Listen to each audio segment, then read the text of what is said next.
In the 30s of the 20th century, led by Charles Lucky Luciano, the Mafia was dominating all of America. Harlem, a massive suburb of New York and the epicenter of the African-American population of the United States, was also under the Mafia's control. Nobody would have guessed that by the end of the 30s, this district would be entirely under the control of a black person. Back then, it was impossible, like something straight out of a fairy tale. While the Italians were around, they were the undisputed kings of organized crime. But changing that was simply impossible. Nonetheless, it became the reality. Bumpy Johnson, experiencing the hatred of the white population all his life, and, due to his skin color, unable to make a prominent figure in the criminal world, suddenly became the godfather of Harlem. Bumpy Johnson is now most prominently known thanks to the popular TV series Godfather of Harlem. Some of you may have even heard his name earlier in American Gangster. But how much of what is shown in popular culture is true about the man that became the first gangster kingpin who was black? Coming up, you will find out what Johnson had to go through to become the king of Harlem and how, for many years, he jockeyed to maintain his power. And, at the very end of the video, we will tell you who the renowned drug lord Frank Lucas actually was to Bumpy Johnson. Ellsworth Raymond Johnson's problems started the day he was born. We by no means condone racism, but the fact of the matter is that he had the misfortune of being born black. Back when Bumpy was born, it was really tough to be black in America. In most cases, you would be doomed to a miserable existence, exposed to constant hatred, contempt, and ridicule from the white population. The government wasn't helping, passing laws that to varying degrees limited the rights of the black population. Bumpy's family lived in constant fear of racial violence. The only salvation out of the system could have been being born into money, but, unfortunately, Bumpy was born into a typical poor Afro-American family. His dad was a fisherman and his mom a housewife. No money, no prospects. When Bumpy was only 10, the situation became even worse when his older brother William was accused of killing a white man in Charleston. Even if he was innocent, everyone knew full well what this meant for both him and his family. Afraid of a possible lynch mob, his parents mortgaged their tiny home to raise money to send Willie up north to live with relatives. Due to a slight deformation of his skull, Ellsworth was given the name Bumpy at a young age, and it stuck. With his brother gone, Bumpy's hatred of the whites only grew. Seeing this, the parents decided that the 13-year-old Ellsworth should also be sent north to make sure he wouldn't do anything unlawful. So, 3 years after William and the other kids were sent up north, Bumpy Johnson followed suit. Harlem, a neighborhood in Upper Manhattan of New York City, was, in a way, the capital for the black population of America. Presently home to 50,000 African Americans, that number only grew year over year. Considering that Bumpy's older sister already lived there, the question of where to send the young gangster was irrelevant.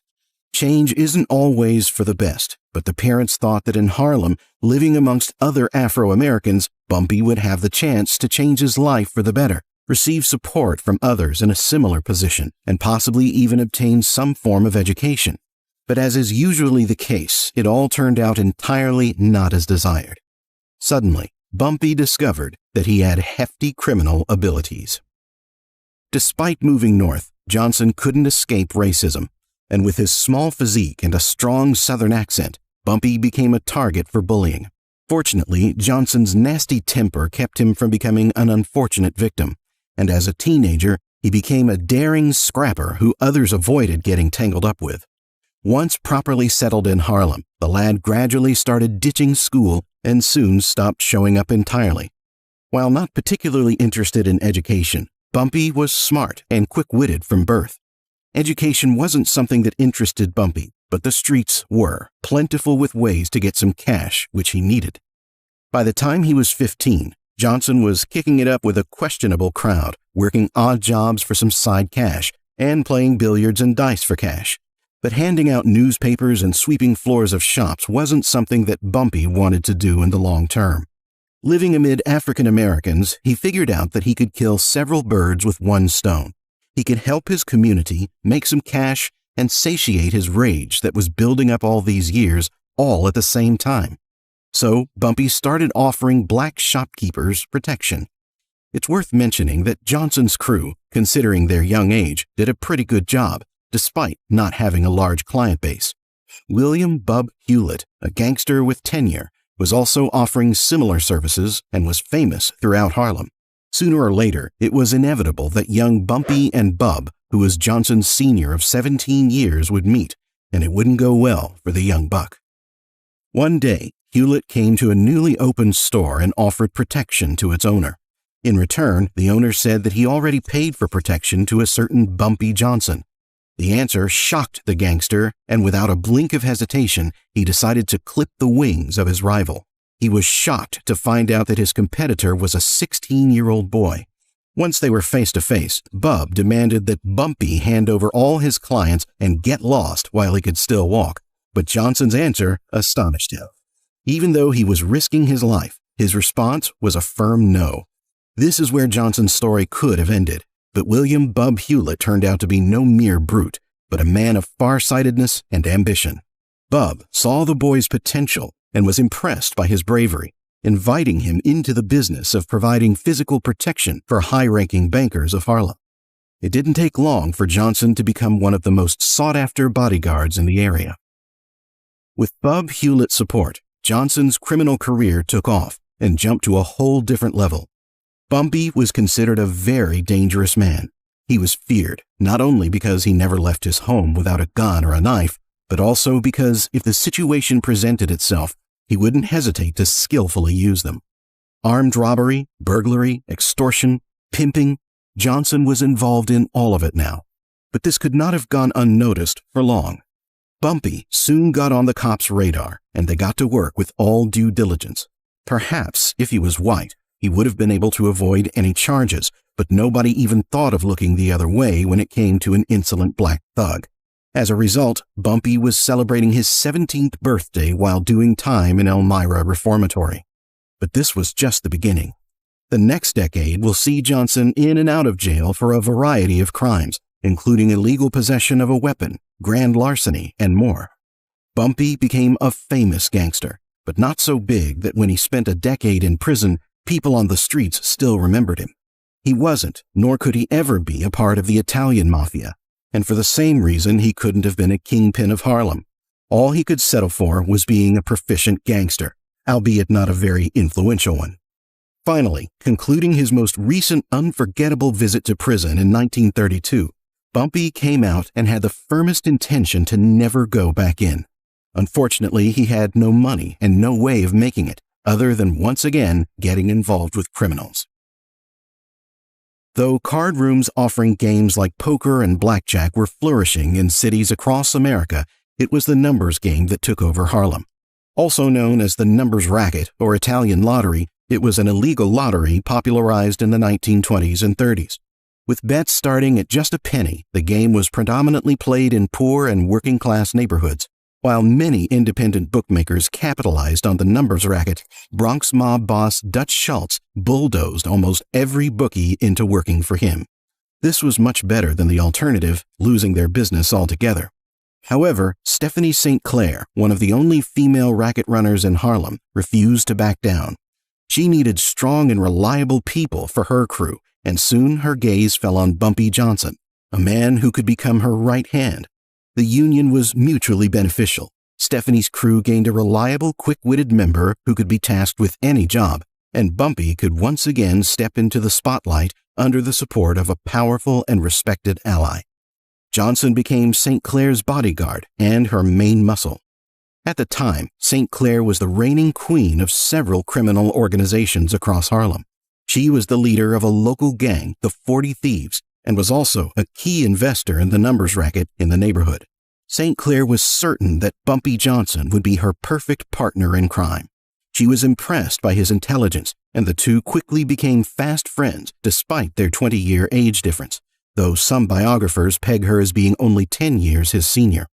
Some sources claim that Bumpy started working for her back in 1924, but even if that was the case, Johnson wouldn't be able to accomplish many of her tasks considering that back then he spent most of his time going in and out of prison. In any case, their work began in earnest in 1932, when St. Clair refused to work with the mob boss Dutch Schultz, thereby drawing his wrath, which was expected to be dealt with by her new colleague, Bumpy Johnson. After Prohibition was repealed, the profits of the Italian American and Jewish criminal clans dropped, and to mitigate some of that damage, they decided to go into the gambling scene of Harlem. Dutch Schultz reigned practically over the whole of Harlem, but was unable to come to an agreement with Queenie, as Stephanie St. Clair was commonly known, thus resulting in a gang war. Despite her crew resembling a small and loyal army, Schultz never doubted his inevitably swift victory. Perhaps it would have been the case if it weren't for Bumpy. Johnson and his crew of 9 waged a guerrilla war of sorts. Picking off Dutch Schultz's men was easy, since few other white men were walking around Harlem during the day. Despite all their efforts, it wasn't enough. Schultz's army was massive, and his connections stretched far and wide, and Harlem almost entirely belonged to him. Dutchmen regularly attacked Queenie's crew, shot up her gambling dens, and at every turn put rods into the figurative wheels of her business. At one point, they even bribed one of St. Clair's friends to lure her into an apartment that was ambushed, but luckily her friend didn't give her up and told Queenie about the upcoming assassination attempt. Interestingly, one of the crucial muscles of Dutch Schultz's crew was William "Bub" Hewlett, the very same guy who noticed young Bumpy and advanced his criminal career. Previous partners have now become bitter enemies. Bub didn't wage war for too long. However, as soon as it started, he was sent to prison. As personally unfortunate as that was for him, his send-off didn't affect the war effort in the slightest, with lots of blood continuing to be spilled and many people continuing to die. Bumpy realized that they couldn't be victorious in the open field, so he took a radical step and contacted the, perhaps, leading mafioso of the time, Lucky Luciano. It was a challenge to get on the Italians' good side, but Bumpy's erudition and education did the trick. Lucky was impressed and surprised by the depth of knowledge coming from a black-skinned thug. Nonetheless, Luciano refused Johnson's call for aid, as he was still Schultz's business partner. The situation was untenable. Dutch was pressing harder, and the resources to deal with him were running out. Thankfully for Queenie and Bumpy, Schultz would soon commit a mistake that would prove fatal for him. At the start of the 30s, U.S. Attorney Thomas Dewey set his sights on convincing Schultz for federal tax evasion. Schultz was indicted in New York in January of 1933, and by not showing up, became a fugitive. After a while, Schultz was acquitted, but Dewey was not going to let the gangster walk that easy and pressed harder. Therefore, Dutch decided to kill him and asked permission from the Commission, the governing body of the Italian American Mafia. The Commission voted unanimously against the proposal. Enraged, Schultz said he was going to kill Dewey anyway and walked out of the meeting. An act this brazen could have easily provoked a massive response from the law enforcement bodies, so Lucky Luciano, along with other bosses, decided to get rid of Schultz. The official version claims that Dutch Schultz was shot in the bathroom by 2 gangsters from the renowned Murder, Inc., and Schultz died the next day in the hospital. There is also another version, however, that claims that Lucky Luciano gave permission to remove Schultz to Bumpy Johnson personally. Interestingly, the same Thomas Dewey who was saved from assassination by Lucky Luciano's vote would a year later get to work on Luciano and ensure that he would spend a good deal of time behind bars. After Schultz's murder, the 3-year-old gang war that saw the streets run red from the blood of dozens of people who died finally ended. St. Clair, although not involved in the hit, sent Schultz an infamous telegram while he was on his deathbed in the hospital that said, "As ye sow, so shall ye reap." Bumpy and Queenie now had no enemies, but they were still heavily dependent on the Italian Mafia. After Schultz's death, the route to the negotiation table was open, but to have a black person approach the Cosa Nostra and attempt to do business with them still seemed ludicrous, despite Luciano's and Johnson's warm conversation a year prior. But Bumpy was determined and smart. He firmly decided he would get his deal. In the end, Luciano took over most of Schultz's numbers operations in Harlem, but made a deal with Johnson which allowed the numbers bankers who had fought for their independence to remain independent as long as their taxes were paid. The deal made Johnson an instant hero in the eyes of many Harlemites, who were impressed that a black man could actually cut deals with the Italian Mafia.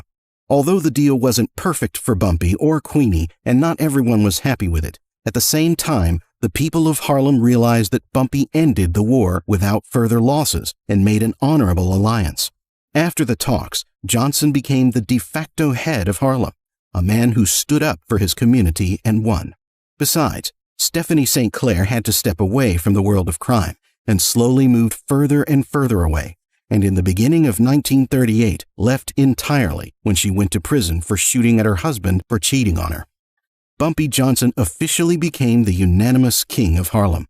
The question that was now posed was, for how long can he hold on to power and keep competition at bay? With Bumpy Johnson as the godfather of Harlem, everything criminal that happened in the district had to get his blessing first. If someone wanted to do something in Harlem, however small or big it may be, he had to see Bumpy and ask him permission, as he was calling the shots. Controlling the majority of Harlem, he continued to foster relationships with the head of the mafia, Lucky Luciano. It seemed impossible, but a black gangster and an Italian mafioso respected each other and often played chess with each other in public.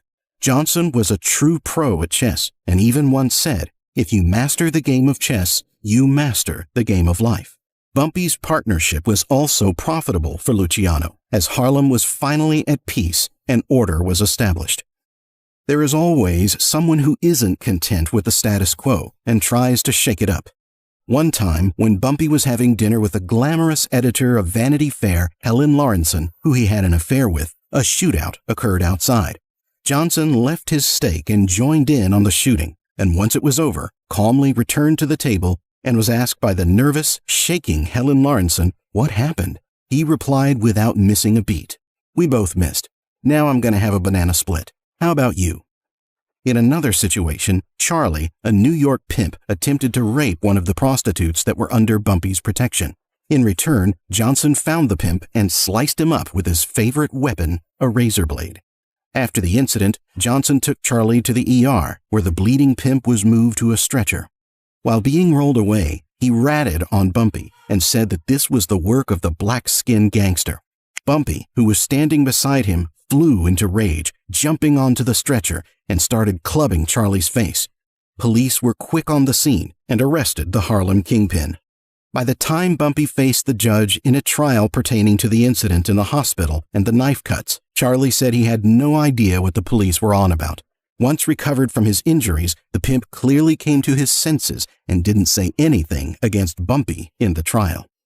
Another incident when someone went against Bumpy is perhaps the most famously documented incident where Johnson got aggressive to maintain order.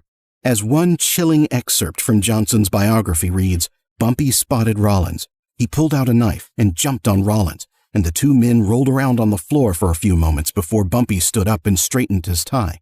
Rollins remained on the floor, his face and body badly gashed, and one of his eyeballs hanging from the socket by ligaments. Bumpy calmly stepped over the man, picked up a menu, and said he suddenly had a taste for spaghetti and meatballs. No wonder the assistant U.S. attorney described Bumpy as the most vicious and dangerous criminal in Harlem. Despite their gruesome nature, these acts were warranted. Harlem had never been so orderly in any of the past years, and despite his actions, he was more loved than feared. Even if Johnson was known as a violent gangster, he still portrayed himself as a man of the people, often helping his community. Some even compared him to Robin Hood because of the way he used his money and power to help the impoverished communities in his neighborhood. He delivered gifts and meals to his neighbors in Harlem, and even supplied turkey dinners on Thanksgiving and hosted a Christmas party every year. Bumpy also helped children from low-income families go to college and bought them clothes, and if someone delayed on their rent, he could have easily paid off the debt. Johnson would have never allowed men to murder women and small children. Bumpy almost always didn't ask for anything in return, other than the loyalty of the person whom he helped, hoping that when he may need help one day, it would be reciprocated. Thus, he became a complex, a double-sided coin, a murderous crime boss on one side and a philanthropic Robin Hood on the other. But Bumpy wouldn't be himself if he didn't end up back in prison. only this time for a long time. The residents of Harlem were hardly happy about the news. They were all worried about what would happen to the area now that the Godfather was behind bars. Bumpy Johnson's life in prison and on the outside was like a roller coaster. As soon as the gangster came out of prison, he would end up behind bars a couple of years later. This was Bumpy's schedule going back to when he first moved to Harlem and started doing criminal activity. As a rule of thumb, the Godfather of Harlem would spend less and less time outside than in prison, and this time his sentence was substantial. Of course, controlling the enterprise from within bars was more challenging, but Johnson, like any other boss, had people on the outside, and more importantly, still harbored the support of the Mafia and Lucky Luciano, who, just like before, had a good relationship with him. As soon as Bumpy got out of prison, he immediately got back to work, and this time perhaps was the peak of his criminal power in Harlem.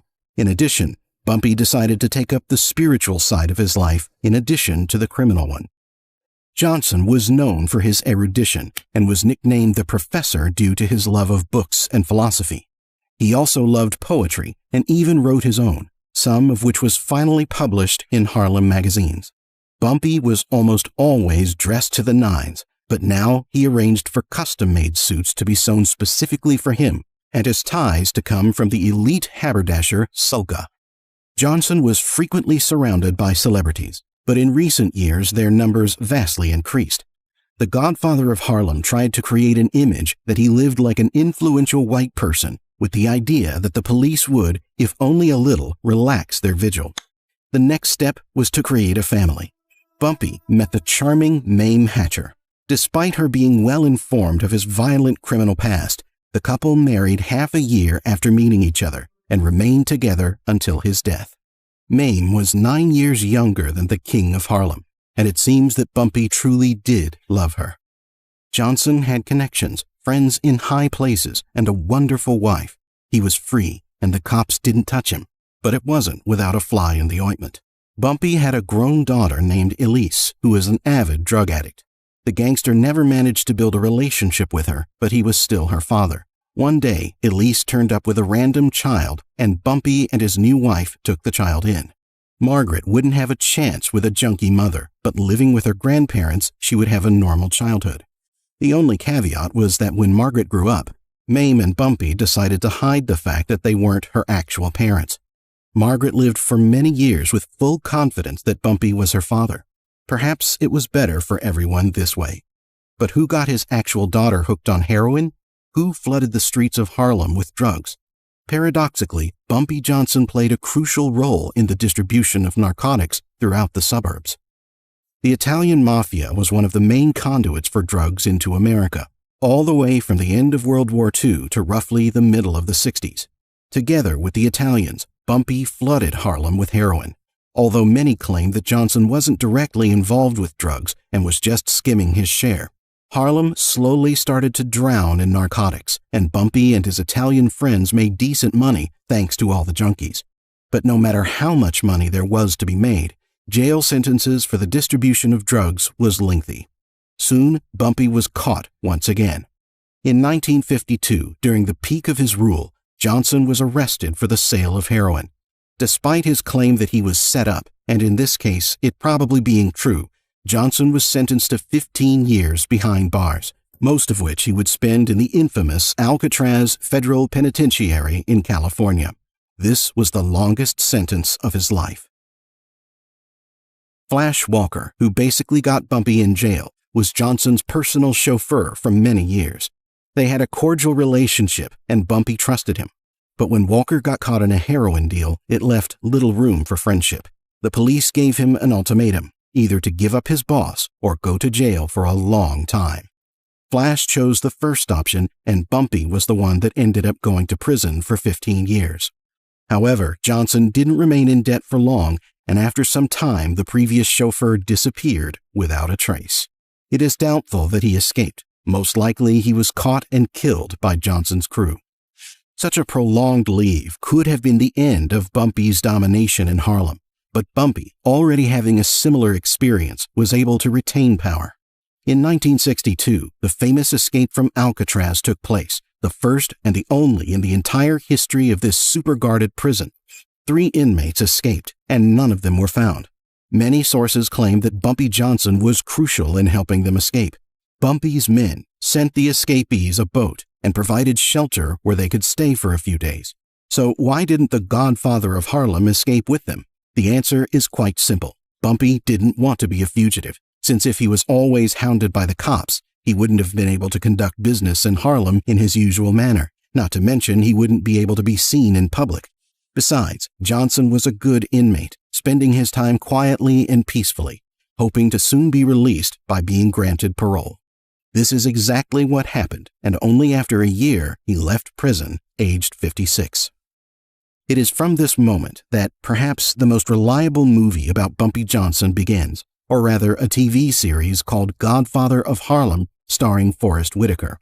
Perhaps the show is full of inaccuracies, but to this day, it is the most truthful portrayal of the gangster in film.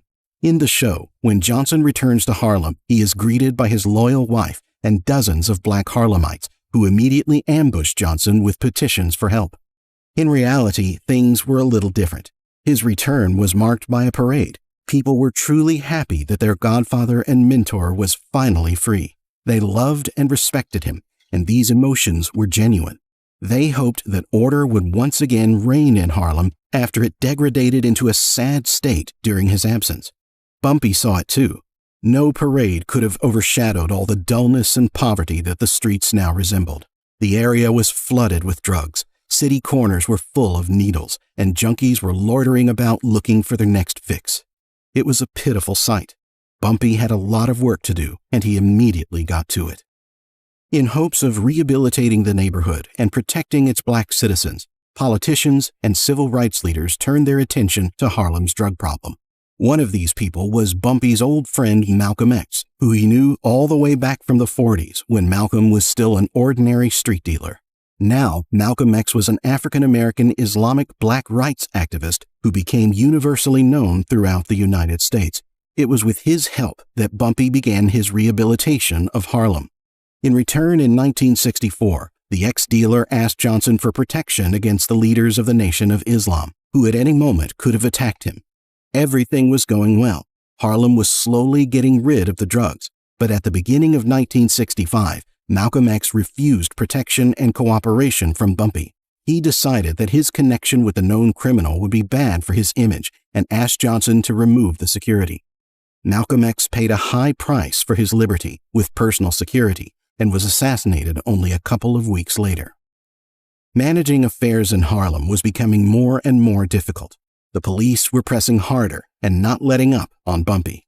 It even got to the point that in December of 1965, Johnson staged a sit-in at the police station, refusing to leave, to protest their continued surveillance of him. He was charged with refusing to leave the police station, but the judge acquitted him. In 1968, the police charged Bumpy with conspiracy to distribute drugs. Johnson decided to run, but the police did not hesitate and chased after him. Soon after, the most influential gangster of Harlem was caught. The police believed that Johnson was trying to get on a flight to the Caribbean, thus trying to flee. Surprisingly, no drugs were found, and Bumpy was released on a $50,000 bail. The case never got to court because suddenly the godfather of Harlem, the man who brought the area back from its knees, died. Despite the numerous attempts on his life by all the various drug lords and mafia gangsters, it was cholesterol that finally got the most famous criminal authority in Harlem. Entering the expensive Wells restaurant on July 7, 1968, Bumpy ordered his favorite dish, fried chicken. He was surrounded by friends. Everyone was socializing, eating, and having fun. Suddenly, Johnson became ill. He fell and grasped at his chest. He lay in the arms of one of his closest friends, Junie Bird, as he breathed his last. He was 62 years old. Johnson's wife said that this was the best way to go for Bumpy. And it's true. He died almost instantly in a restaurant surrounded by friends while eating his favorite dish. Thousands of people came to Johnson's funeral, including dozens of policemen in uniform who stood on nearby rooftops with shotguns in hand. They must have thought that Bumpy would somehow resurrect and sow hell. In the years after Bumpy's death, he remained an iconic figure in Harlem history. But despite his massive influence and power, the Godfather of Harlem has largely stayed out of the national public consciousness in ways that other infamous gangsters have not. Some believe that Johnson has been brushed off because he was a powerful black man ruling an entire neighborhood of New York City during the mid-20th century. However, in recent decades, Johnson's story has started to reach more people thanks to film and television. You may have noticed that throughout the whole story we have just told, we haven't mentioned Frank Lucas once. That's the very same gangster who's played by Denzel Washington in American Gangster. In that movie, Lucas continues Bumpy's work after Johnson's death and becomes one of the biggest drug lords in the country. But we had our reasons not to include him. The thing is that in truth, Lucas wasn't the person he's portrayed in film. In American Gangster, Lucas states that he had been Bumpy's driver for 15 years. The real Bumpy Johnson was in prison until 1963 and died in 1968, making that timeline impossible. In fact, Johnson's widow Mame Hatcher Johnson stated that Lucas was not present at her husband's death and was nothing more than someone who might have held Bumpy Johnson's coat for him, not the right-hand man that Lucas held himself up to be. The lies in that movie and in Lucas's story, where he was Bumpy's right-hand man, infuriated Mame so much, at the advanced age of 93, she decided to write a book about Johnson in which she told the real story. Regarding Frank Lucas, she poignantly remarked that he was nothing more than a lackey. Bumpy was an influential figure that held all of Harlem in his hands, and Lucas didn't play any significant part in it.